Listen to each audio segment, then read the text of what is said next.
más a mi canal, bienvenidos a uno de los Stadium Tours que más he amado y que quiero con todo mi corazón, y uno de los lugares que tiene un pedacito dentro de mí y es la casa de los Tombs. So let's start with the tour.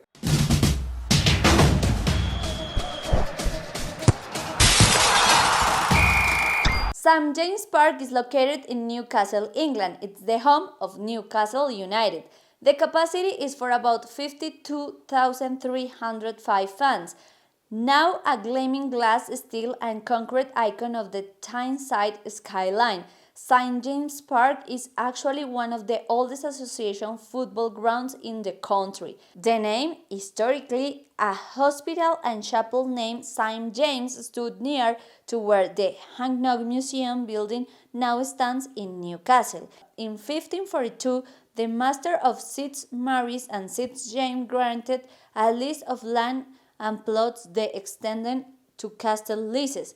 St. James Place was later built on the site, and the area continued to develop to where the football ground now stands, featuring St. James Street, St. James Terrace, and Lacy Terrace by the early 19th century.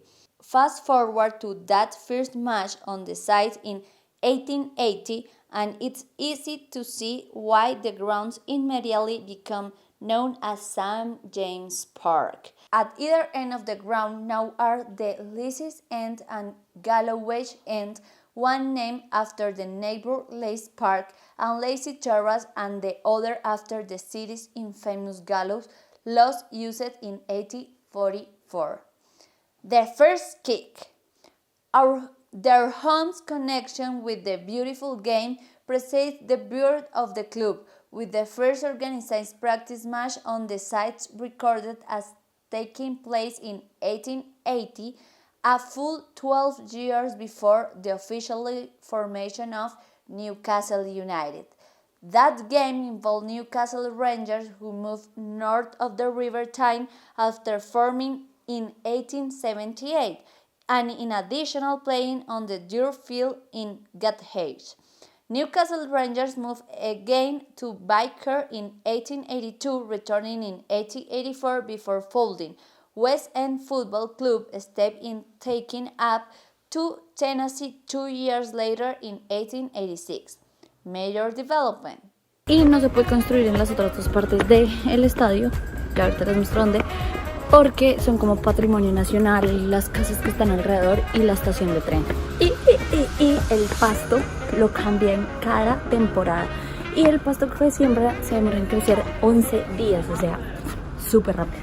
The city's heavy highway clubs, Newcastle East End and West Ham End FC, merged and formally took up residence at St. James Park in 1892.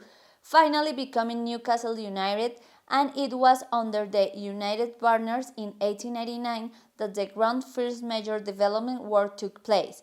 The capacity was set at 30,000, but just 6 years later, in 1905, it was doubled to 60,000 with an old citadel of the art venue, which even had a swimming pool. Grand design. In the 1920s, the club had grand design for a striking redevelopment by the renowned architect Archibald Layton. Examples of his work still remain to the present days: Everton's Goodison Park, Fulham's Crave Cottage, and in the stunning brick face of Rangers Ibrox Stadium in Glasgow. Modest improvements were made in the early part of decades before significant plans, including covered stands on all four sides, was drawn up in 1926. However, moves to redevelop were merged in a planning dispute, and the project bird got off the ground. From grand plans, use a roof was installed on the least stands to the north end of the ground in 1930. Let there be light. The next significant change to the appearance of St. James Park came more than 2 decades later, when floating pylons were erected to first folding game at the stadium was in February 1953, with Celtic the visitors. Almost 42,000 fans flocked to the ground to witness the spectacle in which Chilean international George Robles scored twice to give the Magpies a 2-0 win. It will be 3 years later, in February 1956, that the first floating game will take place in Football League. United were again involved that day, visiting Portsmouth Park. The floating lights at St. James Park were upgraded significantly in 1958. They were the biggest and the best in Britain at the time, and the city skyline had a striking new future. Nos acaban de contar que en el del Southampton, en los baños de allá del equipo visitante tienen un espejo, y aparte del espejo tienen el uniforme de ellos, o sea, como ir tú a, no sé, el equipo contrario y verte vestido con ese uniforme como... The city missed out on hosting World Cup matches in 1966 when, in the years leading up to the competition, planning difficulty stunning the ground's development on several occasions.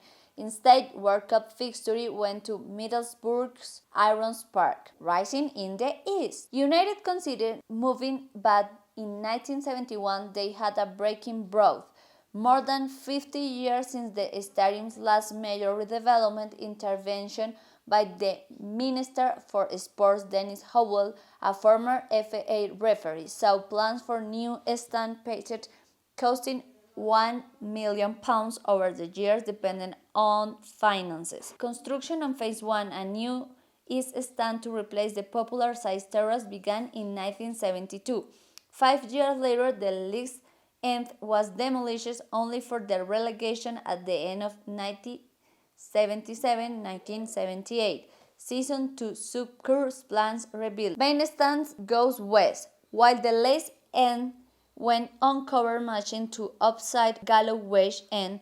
The main west stand continued to be the main stand of St. James Park until shortly after the tragedy fire of Bradford City's Ballet Parade in May 1985, in which 56 people lost their lives. The Edwardian structure was identified as a potential risk to public safety, and in 1987 it was finally pulled down after 82 years of service. In its place, the club built the new Milburn stand, named after legendary number 9 Jackie Milburn. A smart two-tier structure, it featured seated in upper section and paddock for supporters to stand in the lower section, and was opened in 1988. Sir John's vision.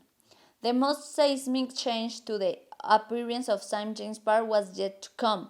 In 1992, Sir John Hall became the club's chairman, and with Kevin Kings as manager, spectacular change has achieved on and off the pitch. The club built the Sir John Hall stand at the least end of the ground in 1993 and continues the overhaul by filling in the corners. By the time of Euro 96, the club had a first-class all-series stadium with a capacity of 36,610. Newcastle would not miss out on an international tournament as it had 30 years early. The sky is the limit. Under Sir John Hall, and with the entire era in full swing, in imagination on Tyneside, new unbound and yet more development work was planned. Sir John proposed a new multi-million-pound arena for the city's sport team in the adjacent Lizzie Park. However, plans were withdrawn following political debate and local objection to construct one on the project Protect Town Moor. Instead, Sir John stepped aside and Freddie took the reins in 1997. The club stayed at St. James Park and pressed ahead with impressive expansion plans, which were given the green light in July 1998. Construction was completed in 2000. The redevelopment took the stadium's seating capacity north of 52,000 and St. James Park, the famous silhouette we know today, since modernization had continued around the ground, helping to maintain St. James Park's reputation as one of the greatest arenas in the world of football. Did you know United hosts a women's exhibition match at St. James Park in April 1885 with 8,000 people attending? So guys, I hope you enjoy one of the stadiums I really fall in love, one of the stadiums I really hugged me during the time I lived in Newcastle, because it was the first time I really can go to the stadium almost every 15 days and enjoy a football match. I saw a really big teams playing there, as a Man City, Man United, Everton also. I saw for the first time in real life Jeremina playing, so it's a stadium I really, in which I have really good memories, and never birth and went with a good friend and enjoy and have a lot of nationalities watching a match and don't need to understand by English. Yeah, we talk, but understanding by one only language as is a football. So I'm just thankful to have that experience in St. James Park in Newcastle, and I'm thankful with my father, with my mother, with my life, and with the universe. So I just can say thanks, thanks, thanks, and thanks to you to be here. Love you guys, and please, if you like this video, don't forget to like, comment, and share. And if you are not subscribed to my channel, please subscribe and turn on the notification to be ready when I upload another video. Y recuerden que con el deporte y con el arte podemos salir adelante.